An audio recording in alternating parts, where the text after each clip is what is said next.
What is up, everyone? Welcome to Speak Now Pro Wrestling episode 20 with myself, Denise Salcedo. I can't believe we made it. We are now in the second digits, and we are going to go ahead and just kind of get into talking about AEW and NXT as we do each and every single week. And then towards the end, I'm also going to be doing NXT Takeover Vengeance Day predictions. So it's going to be so much fun. For those of you who are new to the stream, please make sure to be active. I will be reading all of your comments, trying to interact with each and every single one of you. If you are listening to the audio version of this podcast, thank you so much for being a listener. Also, guys, if you haven't already, make sure to subscribe to youtube.com, F4W Online's YouTube channel. Get in there. Make sure to subscribe because we are getting those numbers up. And I think that we have a comment here from Sim Ray Punk, who I'm going to kick it off reading because he says, well, this was a hell of a Wednesday. Indeed, it was. I thought that both shows tonight, both AEW and NXT, both brought something very different to the wrestling world today. They both provided different shows, but both were really, really good here today. Let's see what we have from Joseph Boza, who says, I was more of a fan of NXT than AEW. AEW was okay. I mean, this working relationship is probably Tony Khan wanting to bring the Bullet Club into the States. Okay, so Joseph, yeah. I loved the AEW main event, so I think that carried so much stock into this show. So I don't think that I can't decide if this week I preferred NXT or AEW. I really thought that both shows were really good. So I'm just going to leave it at that. And once I break everything down, I will go ahead and do so. But shout out to my man, Derek Jones. Thank you so much for sending in a super chat. For those of you who do not know, F4W is kind enough to let me keep 100% of the proceeds from the super chats directly after youtube.com, after YouTube takes their cut. So if you guys haven't already, make sure to send in a super chat if you want your comment, question, or statement read on this stream. I will definitely go ahead and do so. But thank you so much to Derek Jones for kicking us off over here. Man, we are getting so many here. A comment from Derek who says, oh man, Denise, you didn't catch the crowd singing What Is Love by Hathaway last week during the wedding segment. You're right. I don't think I caught that at all. Okay, so guys, let's go ahead and talk about AEW, and then we're going to jump into NXT. So we do have a comment from Cara de Chile who says, AEW was so lit. I think whether you're a fan of AEW or NXT or whatever show you decided to watch here tonight, I think that you guys I think that both audiences were served properly. You both had good stuff to enjoy, and that was the bottom line at the end of this. So we're going to kick it off, guys, with AEW Dynamite. So let's talk about some of the major things that happened on the show. It opened up with Darby versus Joey Janela for the TNT Championship, and this was the match that last week I was completely complaining about just because we kind of felt that it was thrown together really for no reason with Joey Janela having a title shot. It really made no sense. I mean, I made my fuss about it last week, so I'm not going to make my fuss about it again this week. But overall, to me, this match still felt pointless because it just didn't feel like Joey Janela was a big enough contender to face off against Darby Allin. And for me, it kind of brought down Darby Allin a notch. It kind of brought him down a level. However, I will say this, the match itself wasn't as bad as it wasn't bad. It was a decent match, but I just don't think that I was completely invested in this match. But it was perfectly okay. But I will say this, though. So I was watching this match alongside the opening tag team match with NXT, which was El Legado del Fantasma versus MSK. And there was a huge difference when I'm watching both of these matches side by side on the screen in terms of the movement, in terms of the crisp, in terms of the athletic ability. It was night and day difference here with both of these matches. So because of that, I won't say that I was crazy about this opening match, but it wasn't terrible. Okay, I will say that much. So what did you guys all think about Darby versus Joey Janela opening AEW tonight for the TNT Championship? And we do have a super chat from Sam Pyboon. Thank you so much to Sam, who says, will you still review Smackdown this Friday? So good news, guys. If you don't follow me on Twitter, I did make this announcement. So starting this Friday, on my YouTube channel, youtube.com/Denise Salcedo. I will be reviewing Smackdown in a 30 to 45 minute stream. So it's not going to be too long. I'm just going to get, it's a 2-hour show. So I'm going to get the highlights of it and, just chat about Smackdown with all of you guys, kind of the same way that I do on here on F4W, but that will be over on my channel. So thank you so much to Sam Pie Boone. But let's get into your thoughts about this opening match. We have one from Zane who says, the opener was good. Joey really kept it so light and killed it, to be honest. I liked it. Yeah, I'm telling you, I can't completely complain about this match because it wasn't terrible, okay? It wasn't terrible. But we do have a comment from R. Riggs who says, Janela bored me and he had one of the worst suicide dives ever. I did catch that. It was not good. But I almost think maybe it might be a little bit of that ring rust that he hasn't, I don't really know, guys. It wasn't, look, I didn't love it, but I'm not going to come on here and completely trash it. I'm not going to do that because I didn't feel like trashing it. And we have a comment over from Nicholas who says, I had to check to make sure I wasn't watching YouTube because that Darby match made me think I was watching Dark. Yeah, it wasn't like an AEW Dynamite quality match. So I get what you say on that sort of end. We have a comment from Pro Wrestling TV who says, Joey Janela shouldn't be on television. I think it's even the diehards have to admit by now that he's a complete joke. Okay, so I wouldn't say that he's a complete joke, though. Let's not be too harsh on Joey Janela because I just think the problem is, no, not the problem. It's more of just, I think he appeals more to, like you said, more of a diehard audience, more of a certain type of audience instead of a broader audience. I think it's more niche, to be a fan of Joey Janela than it would be to be. It's just that they really haven't given us a reason. See, like I'm going in circles here, guys, because there's really no right answer for me on this one. But I just do think that I don't think that everybody as a whole is completely convinced about what Joey Janela has been doing right now on the roster. So I do think if there were some changes with what he's been doing on the roster, I do think that eventually fans could get back on that Joey Janela boat. But right now, I just don't think a lot of us are feeling it. So that's kind of like the nicest way that I can put it. Shadow Crip has a correction for me. He says, Denise, you can't say he has ring rust. He's been competing constantly. See, guys, and I do not watch AEW Dark as much as some of you guys may have. So I do miss a lot. So thank you so much to Shadow Crip for correcting me on that one there.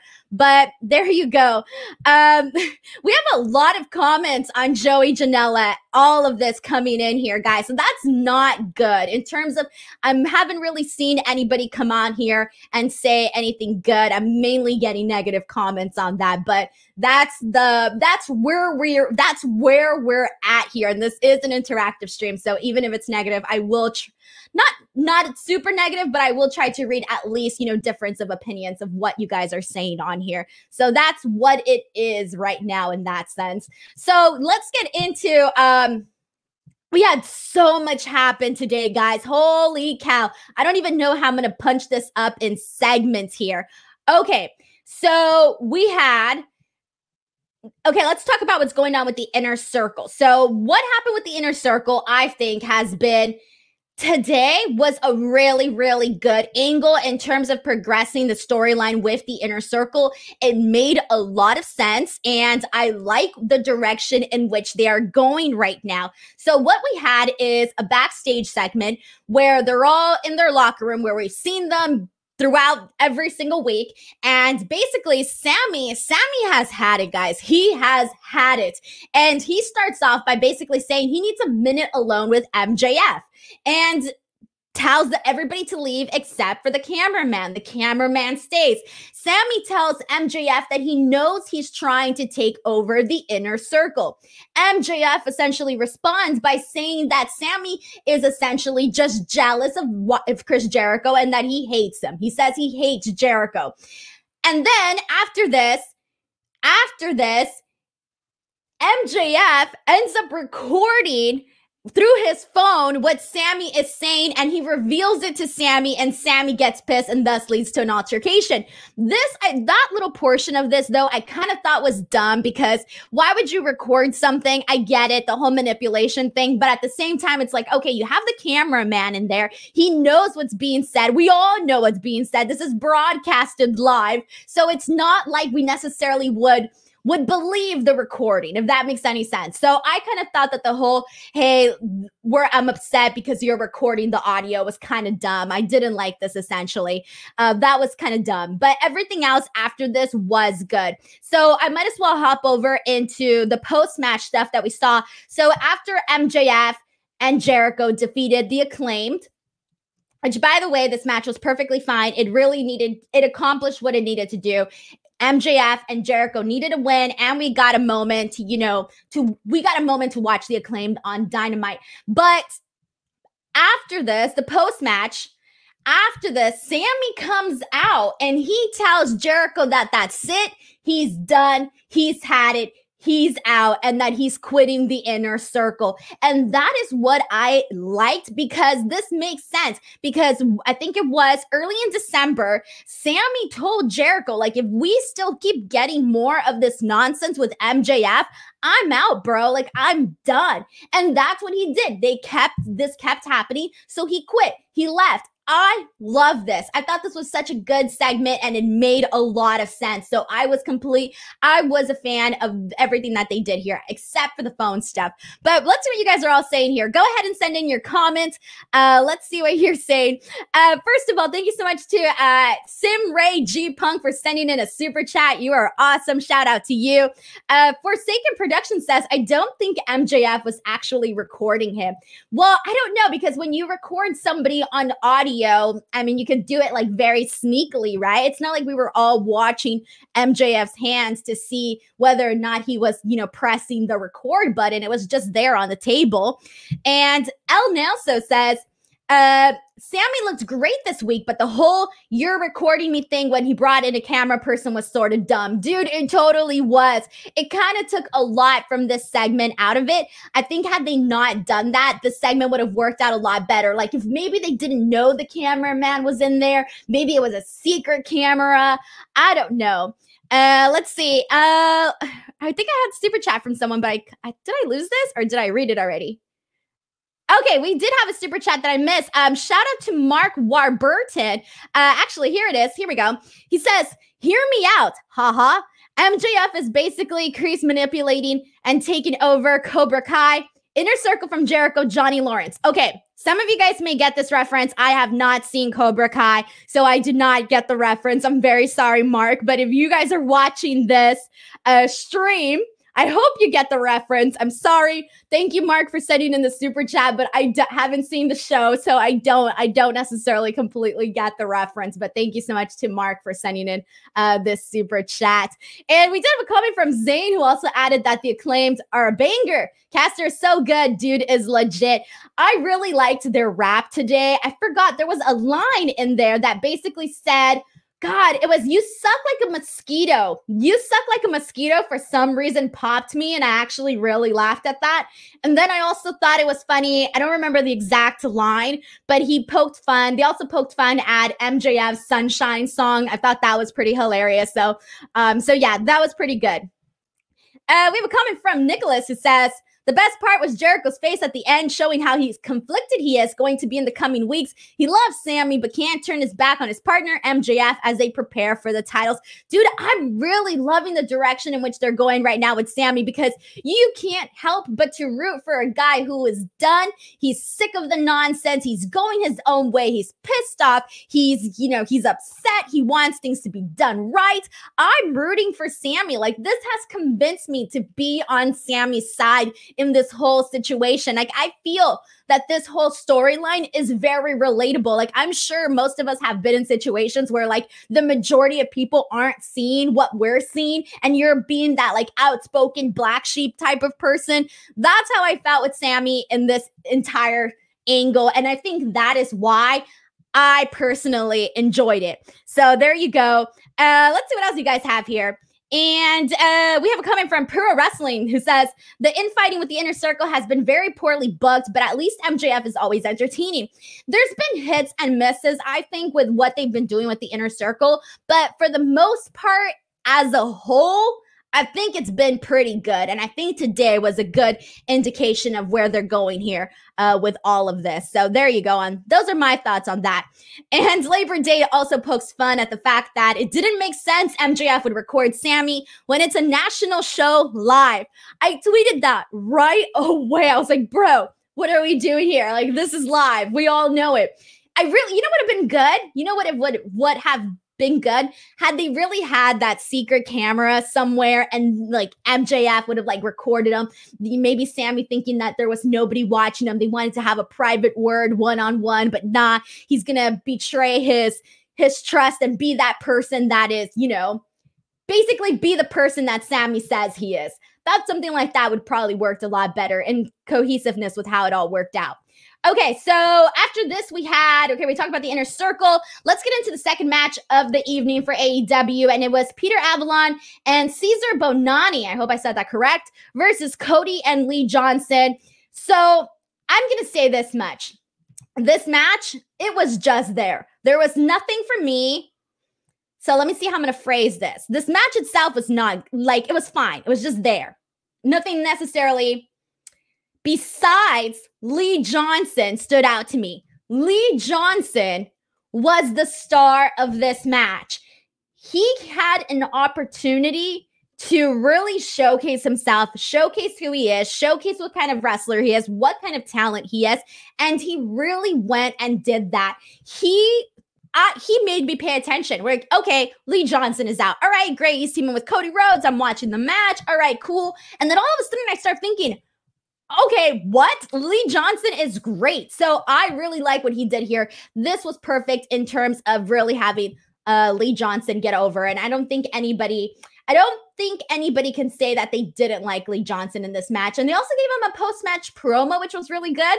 I thought they gave him nice talking time, especially when you have somebody that stood out that much. You want to hear them talk afterwards and kind of get them a perspective as to who they are, a good perspective as to who they are. And that's what you guys are all saying. We have a comment from Jake who says, it was nice for Lee Johnson to get a win on Dynamite. That being said, it was a dark match.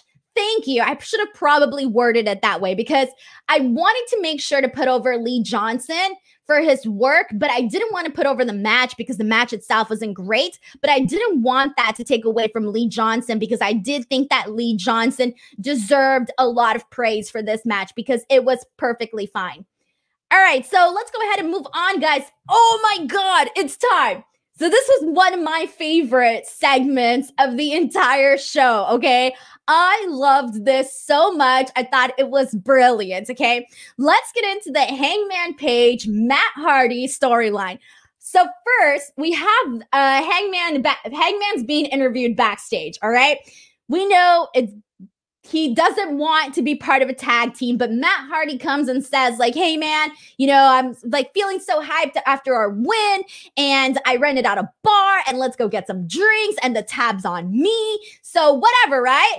Hangman Page is like, all right, cool. You know, you're paying. Let's go ahead and do this. Okay, I can't stop laughing. All right. So after they agree to mutually go to this bar, before we get to the bar scene, Hangman Page runs into the Dark Order. And I seriously could not stop laughing when John Silver acted like he didn't know who Hangman Page was. He was like, it was just so funny. He like forgot who he was. And then afterwards, I think he told him like, oh, I'll see you on the flip side or something like that. Right. And then he just like hits his head because he's so embarrassed at what he said. And if that is not relatable, I do not know what is. I mean, we've all said something so stupid to somebody that we're fond of, right? Like whether it be somebody that we're intimidated by, somebody that we want to be friends with, whether it be a crush, whoever the hell it is, we've all been in that John Silver situation. And I just thought that it was hilarious. So this was fantastic. Then afterwards, we get the bar segment. And this was my favorite part, guys. It was so simple, yet so clever and funny, and it worked. So Matt Hardy and Adam Page are essentially drinking up the drinks, except for Matt Hardy is actually tossing the drink out and acting like he's actually getting drunk with Hangman Page. Then he tells him like, hey, I'm going to make you millions of dollars, sign this contract, gives him the spiel. Hey, I'm going to get 30%, but you're going to have millions of dollars, right? So he sort of butters him up. Then Matt Hardy convinces him to sign the contract, and as he's looking away and he's telling the cameraman, telling the audience like, hey, I'm recording this just in case he doesn't remember this later on, well, behind him, what he's not seeing is that Hangman Page actually swaps out the contract and signs something else. So while Matt Hardy thinks he got one over on Hangman Page, it's actually Hangman Page that got something over in on him, and now we have no idea what is on that contract or what is going to happen. And I, for one, cannot wait to find out. And I got to say this. So my favorite part of this was actually Matt Hardy. I've come on here and I've said a million amazing things about Hangman Page and how big of a fan I am of Hangman Page. But it was Matt Hardy for me in this segment that really made it so entertaining, because it was just his confidence, and he was being such an ass, like trying to get one over on Hangman Page and essentially keep his money. So he thinks he's getting one over on Hangman Page, but he's not. So I thought this was hilarious. It was so awesome. So what did you guys think of this segment between Hangman Page and Matt Hardy? What do you think they're going to do with the contract? Like, what do you think the contract is that he signs? What's going to happen? Let's see. Before we get to that, I do have a couple of super chats that I want to read. First of all, Jamie Miles, thank you so much for Jamie, who says, Denise, shake it off to your Instagram haters. You know, I'm always here for a very good Taylor Swift code. So thank you so much to Jamie Miles for sending in that super chat. Reggie Simmons says, love this show. Reggie, I don't know if you're talking about this show or the AEW show or the NXT show, but I'm glad you loved a show. So thank you so much for sending in the super chat. I very much appreciate this. So guys, getting your thoughts, getting your opinions. I'm going to start reading what you guys are all saying in regards to this whole thing. Sean says, Matt aced it. Bro, he did, because he came across as like such a jerk, but like a funny jerk, like a jerk in a good way, okay? And he was so like carny-ish, like, yeah, I got one over on him, thinking he's so much smarter than Hangman Page. And Hangman Page was that cool, chill, I'm gonna like, you have no idea, I'm mysterious type. I loved it. They played they're two polar opposite people that thrown together just works really, really well. So I'm sorry, I just really loved all of that. We have a comment from Tanol who says, I missed the contract switch. I wasn't paying that much attention to this part. Not the biggest fan of the current Matt Hardy character. You know, Tanol, I wasn't feeling the Matt Hardy character completely in the beginning. I really wasn't. But to be honest, as the weeks have progressed, I'm starting to find it really funny and really clever. And the way that Matt Hardy, you know, delivers what he says and just how he does it, I can't really explain it. I can't really put it into words. It works for me and it makes me laugh.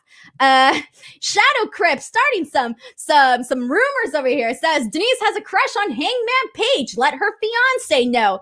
Let's not go snitching to the fiance, all right? But who doesn't have a crush on Hangman Page? Alex Aguilera says, love how AEW books baby faces as being smart, like Hangman switching the papers or Sammy catching MJF recording. For me, it's more of Sammy not necessarily catching MJF recording, but it was more of him wanting the cameras to be there that I thought gave him an edge, because last week when MJF wanted to have privacy, he kicked the camera out. That's a cowardly thing to do. But Sammy was like, no, I want the camera in. And that's not a cowardly thing to do. So to me, that was sort of, I thought that was actually the little thing that they did with Sammy in terms of making him a smart babyface. So I really like this, all of this. We have a comment from, let's see, Haj Gulashi, who says, Hangman's story is the single best thing in all of wrestling. Dude, there's a lot of really good stuff right now in wrestling. A lot of really good storylines. I mean, all across like different promotions, different brands that we can get into, but I won't get into that now. You guys all know how I feel about a lot of other stuff. But for the most part, I will say that the Hangman Page storyline is really getting up there, and it's becoming one of the big highlights for me on AEW Dynamite. And that's the thing. That's my favorite thing. When you can go into a show and you're not, there's times where I go into a show, right? And I'm ready to watch. And I'm thinking, all right, like, entertain me, like, convince me to like something, right? But I like it when I go into a show and I'm like, this, I can't wait to see this. Or, oh my God, when so-and-so comes out on TV, I'm really going to pay attention because I'm already stoked. Why? Because they already spent the weeks prior building this up and getting me excited for it. So, for example, next week, I'm hella excited to see what the hell Matt Hardy ended up signing. So for me, it makes me feel much better when they build something up to where I can look forward to it next week. And there's quite a few things that I'm looking forward to next week. One of them being the Young Bucks versus Santana and Ortiz, guys. Finally, I have been on here almost each and every single week talking about how we need to have more tag team matches with Santana and Ortiz. I've come on here. You guys know this. They are my favorite tag team. My favorite tag team. And it breaks my heart that we haven't been seeing the types of matches that we were used to seeing when they were on Impact. How we're not necessarily getting those matches consistently here on AEW. And so it's kind of been like irritating me, especially because I know how good they are and I know what kind of matches that they can put on. So the fact that we're actually going to get them against the Young Bucks, I don't know what it's going to lead to, right? But the fact that we're actually getting the match, for me, is very exciting. So I'm looking forward to the Hangman Page thing. I'm looking forward to the tag team match. So I like getting ready to look forward to different stuff here. We have a comment from Nicholas who says, Santana and Ortiz to get a shot, predicting MJF screws them. Yeah, I mean, somebody's got to walk out next. Who's it going to be? Who's going to walk out next out of the inner circle? We have a comment from Michael who says, I wish AEW and Impact would let Santana and Ortiz use LAX. It would be awesome. Dude, I just wish that Santana and Ortiz were getting just so much more, like so much more, because we all know that they can do this, guys. Oh my God. Shadow Grip says, this match is being done because you kept talking about it. Hell yeah. If anybody from AEW is watching this show, book Santana and Ortiz in more matches. Heck, have them work with anybody, everybody. I don't care who. In this house, we stand Santana and Ortiz. We have a comment from Pro Wrestling who says, finally, Santana and Ortiz have a match on Dynamite. They've been criminally underused, aside from nearly killing themselves for no reason in the parking lot deal.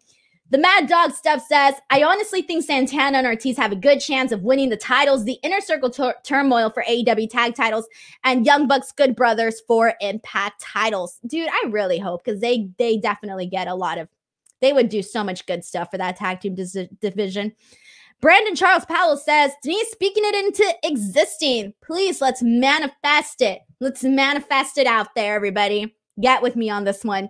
All right, where are we at in terms of what we need to talk about next?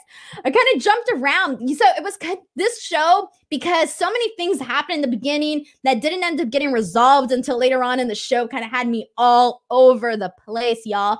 But let's talk about Pac versus Ryan Nemeth. So I'll just be real with you guys.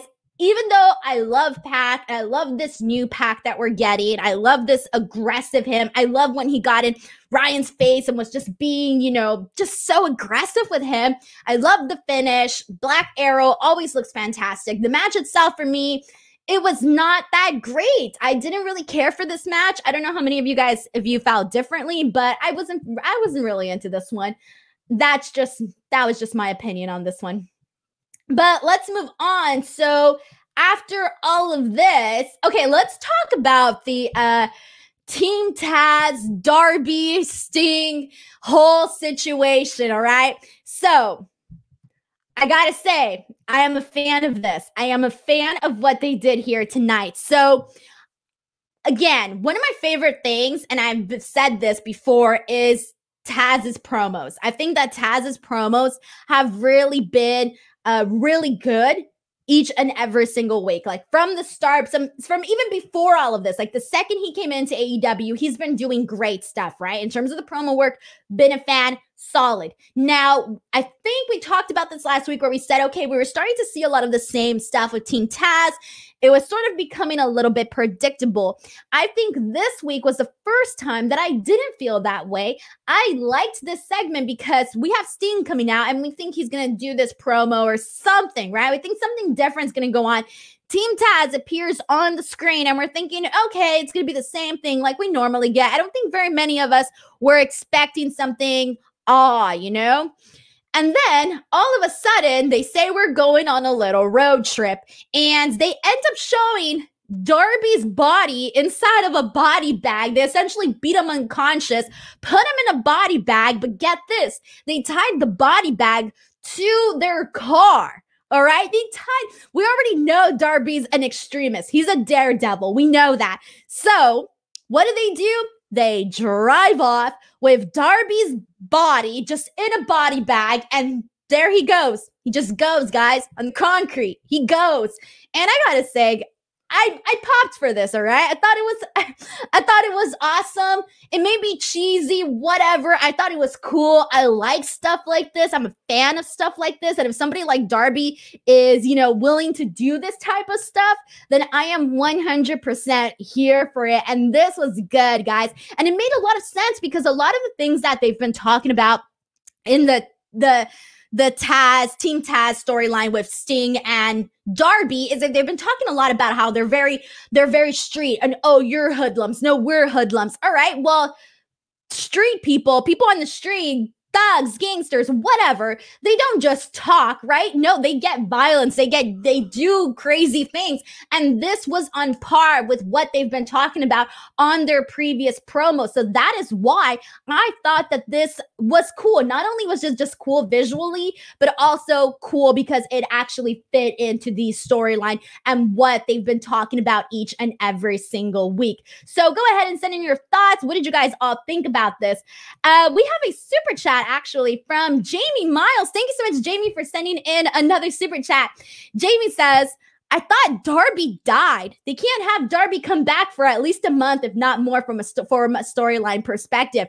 Well, maybe a bit, but then afterwards they got, their pay-per-view, so they got that happening. But I really did think for a second they killed Darby. All right, I'm sorry, but if someone drags my body in a body bag behind a truck, yeah, I ain't coming back too soon, guys. I don't think any of us are coming back too soon from that. But then again, Darby is a daredevil, so there's that.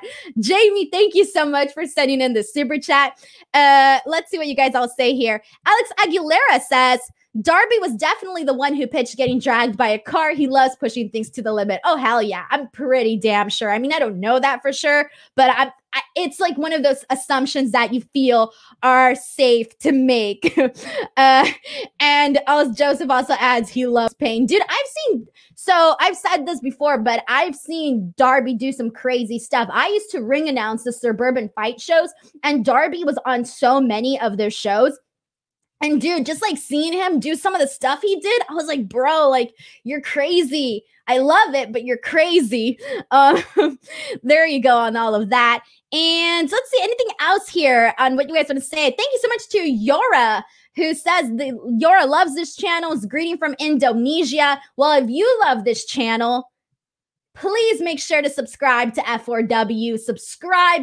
There is so much wrestling content here. And you can also watch my show each and every single Wednesday night. We are on episode 20, everyone. Like, what the heck? We're in our 20s now. We're doing this. So there you go.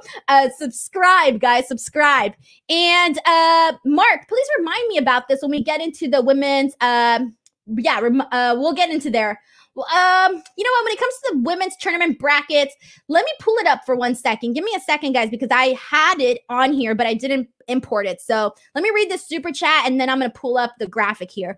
But let's see. We have a comment from a super chat from Chris. Thank you, Chris.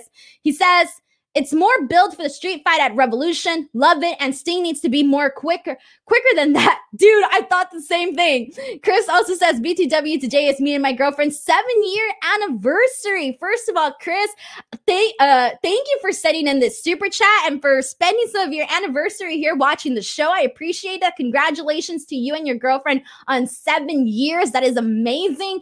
And secondly, yes, this was definitely obviously to build the street fight. We have that coming up. So that's what I meant by this made a lot of sense in terms of where they're going and the storyline in which they are doing this. So guys, let me go ahead and import this this graphic here because I did want to talk about it and talk about the women, and I'm going to talk about why I freaking loved, pardon my language, guys, but I loved Thunder Rosa, Layla Hirsch today. I thought that match was really good. And I've said this before on this channel that I really liked Layla Hirsch the last time we saw her on Dynamite. I thought she was really, really good. And this match was one of my favorites that we've seen. And I like this because we're starting to get better and better matches within the AEW women's division. And now with this tournament, we're seeing matches like this. This was good. Given Layla's experience level, where she's at, it's very, very promising, guys. I really like the direction in which Layla is going. This was a really good match. Thunder Rosa ended up winning, but that's perfectly fine because as we know, Thunder Rosa is obviously on a different level. But here we go, guys. So the first round match that we saw today was Layla and Thunder Rosa, with Thunder Rosa advancing. Between Serena Deeb and Riho, I would like to see Riho advance. Between Thunder Rosa and Riho, I would go with Thunder Rosa, but I think they might go with Riho. But I'm going to go with Thunder Rosa. And then Ty Conti and Nyla Rose. I'm going to go with Nyla Rose because I really do think that they need to do something with her. But then again, Ty Conti is bloody awesome. So I would also like to see Ty Conti. So either one for me on this one, I'm fine with. Dr. Britt Baker and Anna Jay, definitely Britt Baker. And maybe Britt Baker, Thunder Rosa would be a really good semifinals match. Then on the other side, I don't know a lot of these women, so I'm very excited to learn about them and kind of get more familiar with them. But at least on the U.S. side, I definitely do see it being Dr. Britt Baker and Thunder Rosa, and it would make a lot of sense given their, given their past, their history. Also, I just realized that my screenshot for this was terrible, guys. I screenshotted the play button and everything. So pardon my poor screenshotting skills on that. And so thank you so much for asking me, by the way, on what I thought here on the women's tournament. So that's really cool. Alrighty, guys, let's go ahead and, actually, we have a comment that I want to read from Pro Wrestling who says, Thunder Rosa versus Hirsch was the second best AEW women's match ever, second only to Rosa versus Deeb, in my opinion. Dude, it was really, really good.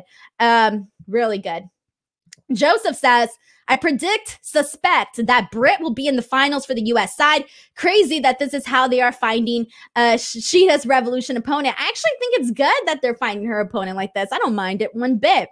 I really do not mind it one bit. Alex Aguilera says, Layla has those Chad Gable vibes. I was left impressed by her. She's very impressive, guys. She's very impressive. I'm a fan of Layla's. Like, this is definitely, I'm going to continue to be a fan of hers. Based on what I've seen, again, and what I said, her experience level, I do think that she's going to be pretty good. And one more thing before we get into the main event of AEW Dynamite, we did get to see Jungle Boy backstage. He did a sit-down interview with Tony Schiavone. Glad they gave him an opportunity to talk. So now let's get into the main event, everybody. So this was, holy moly, this felt big. This felt like a big deal. This felt fun. I hate to be so boring with my description, just fun, but damn, this was fun. All right, so we had Kenta and Kenny teaming up against Lance Archer and Moxley in a lights out match. So essentially, falls count anywhere, anything can happen, no rules, unsanctioned by AEW. This was cool. They did so much awesome stuff in this. At the top of the match, we saw Moxley and Kenta go at it with a bunch of forearms. So it was nice to sort of see that interaction since they still have that that match coming up. We saw a moonsault from Kenny Omega with the trash can onto Moxley, which looked pretty awesome. Then after this, they ended up going into the kitchen and they brawled there. We saw potatoes. I mean, potatoes were being thrown all over the direction. It was nuts, okay? Then eventually, the only thing that I did think was a little weird, but in terms of the production and what they were probably trying to do, made sense afterwards. But they cut to highlights of what had happened earlier in the match while they were in the kitchen instead of sort of following them, doing that path. I did think that was a little weird and it took me out of it for a second, but boy, did it bring me back in. It wasn't a problem bringing me back into this match. I mean, so much stuff happens, guys, that I couldn't even take notes of all of this. So after this, so they come back. Moxley and Kenny are going at it. Moxley ends up hitting Kenny with a kendo stick. Then afterwards, KENTA and Lance Archer come back. KENTA does the double footstep from the stage onto Jon Moxley, who is laying on the commentary table. That was a killer spot because just how it all transitioned into that, it looked really cool. Like you didn't really expect that was what was going to happen. Then we had the Good Brothers and Jake the Snake Roberts come in. They ended up getting involved. Then after this, let me try and get where we had. God, guys, I'm telling you, so much happened in this match. Moxley came in and ended up hitting everybody with a barbed wire bat. That looked pretty awesome too. And in the end, we did see KENTA and Kenny win, of course, with the help of the Good Brothers. But this made Lance Archer look really good because it wasn't easy to take him down. I think they did like 4 of their finishes to even get Lance Archer down. So this made him look really great. And it was just a fun match. It was exactly what it needed to be. This needed to be a wild brawl, and that's what it was, and that's what they gave us. So I was 100% a fan of this segment. Like, I ended up watching this twice because I wanted to make sure I got as much of information as I could to relay it back to you. But you all saw it. You all know what happened. But there you go. It was really good stuff here. We have a comment from Sam3 who says, Murder Hawk killing everything that moves. Okay, have you ever, I don't know how many of you guys have seen Lance Archer in person. I got to see him in person at the New Japan show in Long Beach a while back. And I passed by him because he was doing a signing. And I didn't have like the stuff to get the signing. So I was just passing by. And I turned around and I saw him and I was like, holy damn, this guy is huge. He looks huge on TV, all right? But I swear, that guy is even bigger in person. It is so hella impressive. But I'm a big fan of Lance Archer. And I like what they are doing with him. And I like the direction in which they're heading with him on there. And let's see what else you guys are saying here, what you guys thought of the main event. Labor Day says, lost it when Archer threw the whole box of potatoes. Bro, I saw so many potatoes tonight. Some potatoes were like weird shaped. I don't care, man. It was awesome. This was really good. And let's see any other comments here that we want to check out. Once again, guys, if you have a really great comment that I haven't read, the best way to get it read on the air is by sending in a super chat. Also, I hate to sound like a broken record, but usually when I do this, people send in super chats, so don't mind me. Just a girl making money here. If you do send in a super chat, F4W does allow me to keep 100% of the proceeds right after YouTube takes their cut. So it is very nice. So feel free to send in any super chats at any point. And Joseph says he's actually surprised that Don Callis didn't try to interfere. Feels like he is just the mouthpiece of the Bullet Club. And that's perfectly fine. That's perfectly fine. Don Callis is really bloody fantastic at being the mouthpiece, and he didn't need to get involved. All the guys in this match were killing each other, man. They were killing each other. They didn't need any additional anything. Wrestling Fandom says this was legitimately one of the best Dynamites ever. So much variety and stuff on the show tonight, more than usual. You just couldn't take your eyes off the screen. NXT was just there tonight. Well, we have a lot of difference of opinions, but that is awesome. I wouldn't say this was the best Dynamite ever, but I did think there was a lot of awesome stuff in this match, which I've already talked about. Jake says, I love Archer matches in person. He always attacks a camera friend of mine before the match. Makes me laugh. He attacks the camera friend of yours. That's hilarious. Zane says, I love this match so much. Kenta and Moxley did such a good job building up their match for Strong. And Archer came off as such a badass. Took 3 people for one winged angel. Wow. Exactly. They really did a good job at building him up like a monster. And Alex Aguilera says, I marked out seeing Jake still doing his moves in the ring. Yeah, that was a pretty sweet. I like that he was incorporated into this. So there you go on all of that. Wrestling Fandom says it took about 10,000 finishers and 4 separate men to pin Lance Archer. He looked like a total monster throughout the entire match. Agreed, guys. Agreed. Alrighty, so that was AEW for you today. Let's get into NXT, and I'm also going to do NXT TakeOver Vengeance Day predictions, and this is going to be really fun because there was a lot of really good stuff that happened on this show. So I'm really excited to also talk about NXT here today. Before I do move on to NXT, I do want to remind you guys all that on my channel, youtube.com/Denise Salcedo, on Valentine's Day, I will be doing a post show just like this, but on my channel for NXT TakeOver Vengeance Day. And I'll be going over the show, talking about it with you all. So if you guys haven't subscribed to my channel, head on over there and subscribe, but do not subscribe there before you forget to subscribe here on F4W. So also make sure to do that too. All right, guys. The opening match of NXT was bloody fantastic, and it was MSK versus Legado del Fantasma for to qualify in the Dusty Cup. So to continue going on in the Dusty Cup, excuse me. Wow, I'm so excited. I'm messing up what I'm saying. All right, this match was awesome. All right, they went out here. They had a bunch of cool spots throughout this entire match. This was okay. When I found out that this was going to be the match, I already kind of knew what to expect out of it, and I will say that this match delivered exactly that. It delivered everything that I was expecting it to, and I've thought that MSK, since their debut on NXT, have been on such a high. They have been continuously just ranking up more and more momentum as they go through this tournament. I'm really liking what they're doing with these 2 young guys. It's been really fun. And today, like, this was a good match, guys. I can't put it over enough. They made MSK feel like a big deal, and they were as much as I love Legado del Fantasma, I really wanted MSK to win this match, and they did, and I did think that the right team won. They won. The right team won.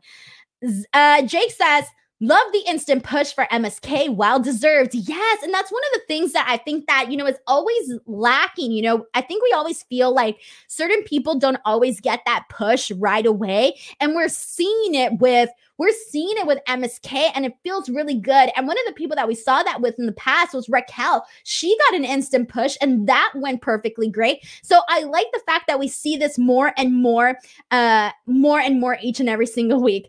Forsaken Production says, it's stupid, but I love how Denise says Legado del Fantasma. You're welcome. Zane Miller says, MSK, I smile every time they are on. What a win to the finals. They have just drifted away from Impact, dude. And I mean, they're going to the moon from the looks of it, guys. They really are looking like they're going to the moon. And Brandon Charo says, MSK and Legado worked well together in this match. Everything was so smooth in the match. That's what I mean, too. So that's why when I was talking about the Darby Allin, Joey Janela match, I was watching both of these matches at the exact same time. I don't know how many of you guys did that, but you can really tell the difference. So in terms of the movement and just how well everything was executed in this tag team match, it's, I don't want to compare, but in this case, I had to kind of compare. So there we go. And now let's talk about my favorite segment on NXT because it made me laugh so freaking hard. And it was Johnny Gargano coming out. He's in his wheelchair, faking an injury, and he essentially wants out of this match with Kashida, right? Well, he ends up showing his x-ray out on the Titantron, and Mr. Regal comes out and basically calls him out on it. He points out the fact that it's not even the right arm. He doesn't even know the name of the bone. He doesn't know anything, right? I cannot replicate the comedic aspect of this segment. If you did not watch this segment, please go and watch it because it was really, really funny. This whole thing with Johnny Gargano and William Regal was it was bread and butter, guys. It was fantastic. I loved this. Like, I can't put it over enough. This was really funny. I couldn't stop laughing. There was even a part where prior to Regal coming out, where Johnny Gargano basically comes out and basically says that he's known for being a power walker and moving, swaying his arms and all of this. Oh, I thought that was so funny. This was good. Raymond says, I knew Johnny was faking. Yeah, I think we all kind of got the idea that he was faking, right? Jake says, Gargano is gold, still on Theory out though. Valentine dream heat for me. Yeah, I feel you on this one. Yeah. Alex says, heel Gargano has been one of the best things on NXT. Dude, those promos that he's genuinely funny. Like, he's those people that you can't describe his personality. Like, he's a douche, right? Like, that's who he's supposed to be. He's supposed to be a douche, but he's a funny douche, so it's okay. So there we go. Let's move on, guys. So that match is happening, BTW. Then we got Shotsy Blackheart and Ember Moon versus Indy Hartwell and Candace LeRae. This match was okay. I thought it was fine. It was whatever. I wanted Shotsy and Ember Moon to win, so I was really glad that they did. The right team won on this one because I did want to see them against Dakota and Raquel. And once I get into my predictions for later on, I'll tell you who I think I want to win. So we'll talk about that once I get there. But they did try a lot in this match, but from what I saw, it was okay. So there you go. And Danny also wants to point out that Johnny is hilarious, and Wrestling Fandom says, I loved the entire Johnny wheelchair segment. He has impeccable comedic timing. Brandon says, in the last few weeks, Regal has been stepping it up. In the past, he has always been excellent in his on-screen character. He has such great delivery. You know, I like the fact that Johnny Gargano can pretty much do anything. Can have any type of match. Can be funny. Can be serious. So much love to Johnny Gargano. And Alex also points out he thinks Candace is underrated. Candace, so many times I thought that they were going to have her become NXT Women's Champion. And every time I thought that they were going to finally pull the plug on her, they didn't. So I almost don't know what to say about that. So let's go back to the Austin Theory, Johnny Gargano, Kashida thing, because we did get Austin Theory versus Kashida. Now, I know that Austin Theory, he has a lot of heat for, past allegations and all of that stuff that's happened in his personal life, right? And I have come on here and I've said that I'm not the biggest Austin Theory fan. We all know that. In terms of like the way I've come on here and I've said the same thing, that I'm not really a fan of the whole group. I'm not really feeling it. But I will say this though, because I do want to give credit where credit is due. And credit is due in terms of Austin Theory. I do think that for the most part, the matches that he has had have been pretty good. And this was no exception, working with Kashida. Obviously, you're in a match with Kashida. You know for a fact that whoever he's in the ring with, he's going to get a good match out of them. And I will say that I did like the Austin Theory Kashida match, mainly because I think whenever Kashida is really just doing his thing, he's so good that it doesn't matter like who he's in there with. Like, it's just good stuff. And I liked the ending of this, how this all turned out, because Johnny Gargano essentially interferes, thus causing Kashida the match. So they both start attacking him, right? Theory and Gargano start attacking Kashida. But as they make their way back to the ring, Austin Theory is about to get into the ring, but instead somebody pulls his feet from underneath, right? So he ends up getting dragged underneath the ring. And I thought that was pretty damn funny. So he gets dragged in, right? And then afterwards, Johnny Gargano thinks he's like helping him pull him out, right? He's helping him pull him out. But instead he pulls out Dexter Lumis, and Dexter Lumis is all creepy. So after that, you end up essentially having Dexter Lumis join up with Kashida and help him out here. So I liked all of this. I even liked how they incorporated Dexter Lumis into this. So I will say that even though I was already looking forward to Johnny Gargano versus Kashida at TakeOver, I'm kind of, the storyline and everything that they did today is making me more excited for the actual match than I already was. I was already excited in terms of I knew I was going to get an amazing in-ring performance, but now the additional layer of all of like this comedy and the stuff that they're doing, I think for me, it just added so much more. So what are you guys all saying here? We have a comment from Danny who says, oh, I loved the Dexter Lumis and Johnny part. Dexter scurrying away was excellent to me. Yeah, it was good. I liked all of this. Really, really, really good. And we have a comment from, I'm going through the rest of you guys here. All right, let's go ahead and jump into, what else do we need to talk about here? Oh, okay. Zane says, I love that Lumis is just there. He's just there. His old creepy self, just there, having a ball. And let's get into this. I have a feeling everyone's going to like this new topic we're going to get on, this new segment we're going to get on. And it is the return of the very Cameron Grimes, guys. Cameron Grimes is back and he's rich as hell. This was hilarious, all right? This was so funny. Cameron Grimes, as we've already known that he's been funny. We already know that, right? But him coming back and essentially saying that he sold this stock from GameStop and he made all of this money and that he's loaded and that he has a love for video games. Oh, this was perfect, guys. It was so in line with current news and current topics. I think a lot of the time WWE gets flack for mentioning things that aren't really current, aren't really hip, things from like in the past. But the fact that they did this, it was very, very current and in line with a lot of things that are going on in the real world. So I thought this was hilarious. Hilarious. Nicholas Jackus says, Kiss My Grits needs to be a shirt tomorrow. Bro, if it's not, I don't know what to say. Zane says, Cameron Grimes to the moon. To the moon. Seriously, to the moon, guys. I'm excited to see what they're going to do there because, again, he's rich. So if he doesn't even want to listen to the authorities, if he doesn't want to listen to Mr. Regal, he really doesn't have to. He's loaded. So we'll see what happens there. In the main event, we had the Grizzled Young Veterans defeat Tommaso Ciampa and Timothy Thatcher. This was a nice closer match, a nice main event. Grizzled Young Veterans won.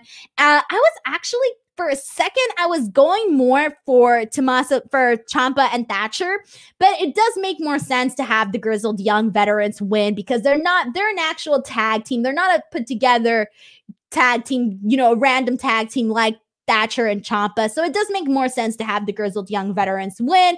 So this was perfectly fine. We have a super chat from Brandon who says, Cameron Grimes is back. Put the title on him. Oh, I don't see them putting the title on him, but it's fine. Thank you so much to Danny for complimenting my to the moon impression. That's exactly what I was going for, by the way. It's exactly what I was going for. Nicholas says, GameStop just requested Cameron Grimes to be on the cover of the next WWE game. All right. Let's go ahead and continue, guys. So let's get into my NXT TakeOver Vengeance Day predictions. Here we go. So first of all, reminder for you all, do not forget to check out my YouTube channel, youtube.com/Denise Salcedo. You can find the link in the description of this video. And if you're listening on the audio version, just type in Denise Salcedo on YouTube and you will be able to find my channel. So I'm doing a post-show stream directly after NXT TakeOver. And I will be talking about each and every single thing that occurs on TakeOver Vengeance Day. So let's go into some quick predictions, guys. But before we do that, we do have a comment from Brandon. Super chat. Thank you so much, Brandon, for all the super chats. Says, question, why are Karrion Kross and Santos Escobar feuding? Did I miss something where the BFFs in a previous life, they sort of, from what I remember, they sort of just kind of started getting in each other's face, kind of getting in the wrong place. Scarlett Bordeaux comes out and she's like staring him down at some point. So it does, like, I almost feel like, I almost feel like I'm on the same boat with you, where it does feel sort of like it came together. It was almost just like two guys that just didn't like each other. Someone has a better explanation, come to me, because clearly I'm aloof here. All right. Vengeance Day predictions. Here we go. So for the finals of the men's Dusty Rhodes Tag Team Classic Tournament, we have MSK versus the Grizzled Young Veterans. And I'll just say it right now, it has to be MSK. MSK right now is on a run of a lifetime for them, especially since they just made their debut. They're just getting to know, they're really just getting to be known, right? So have MSK win. I think MSK would be the right team to win this. And then let's talk about the Women's Dusty Rhodes Tag Team Classic. So Dakota Kai and Raquel Gonzalez versus Ember Moon and Shotsy Blackheart. As much as I like Ember Moon and Shotsy Blackheart, I do think that the correct team to win this match should be Dakota Kai and Raquel, because they definitely, and then they also announced that they can get a title shot, a tag team title shot. And please let me manifest this now. We need to have Dakota Kai and Raquel as women's tag team champions, because I am so over Nia and Shayna on Raw as tag team champions, guys. I'm over it. I'm done. I have zero interest. So please, let's get those belts to NXT and let's get them on Dakota and Raquel, okay? But hey, guys, shout out to Brian Kelly. Brian is a new member here on YouTube. Thank you so much to Brian for being a new member. All right, guys. So yeah, I think everybody's feeling me on this one. Hushberger also agrees that Dakota Kai and Raquel Gonzalez should be it, guys. Should be it. Yes. All right. After this, we had Io Shirai. After this, let's talk about Io Shirai versus Toni Storm versus Mercedes Martinez in a triple threat for the NXT Women's Championship. So my prediction is that Io Shirai will win. I think that Mercedes Martinez will take the pin, because they still need to have, in my opinion, a singles match between Io Shirai and Toni Storm. Now, whoever wins that, I don't know. But for right now, I do definitely think that it should be Io Shirai that wins this match. Plus, her reign has just been okay, in my opinion. So having a win like this will keep adding to her. And I do want to see Io Shirai versus Toni Storm in a singles match down the line. So I do want to see that as well.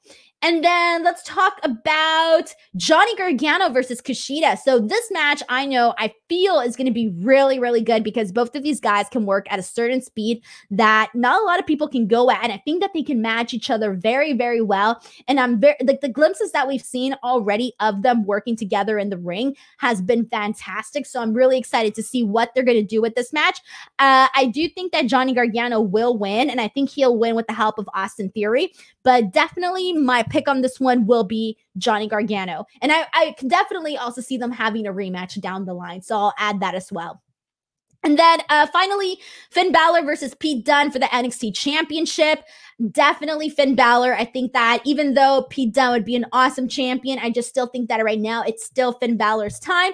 I still want to see Finn Balor versus so many people like Karrion Kross. He still has so many options for different challengers. So I'm expecting a hell of a match here, but I really do think that Finn Balor will walk away as champion once again. So there you guys go. Those are my NXT TakeOver Vengeance Day predictions. That is the AEW recap, the NXT recap. I want to thank you guys so much for joining me here today, whether you joined on the video version or the audio version of this show. It's episode 20 is officially in the books, and I could not be happier about it, guys. Please do not forget to subscribe to F4W Online, become a member, subscribe, all of that good stuff. Do not forget to give this video a like. It really helps just boost up the video and get more eyeballs, get more viewers, and leave a comment if you guys want. That helps too. And if you haven't already, make sure to subscribe to my channel, youtube.com/Denise Salcedo. You can find the link in the description box below. Again, youtube.com/Denise Salcedo. Lots of content up there. And you can also follow me on Twitter or on Instagram @_Denise Salcedo. Other than that, I want to thank you guys so much for tuning in, and I'll see you guys next week. Bye, everyone. Take care.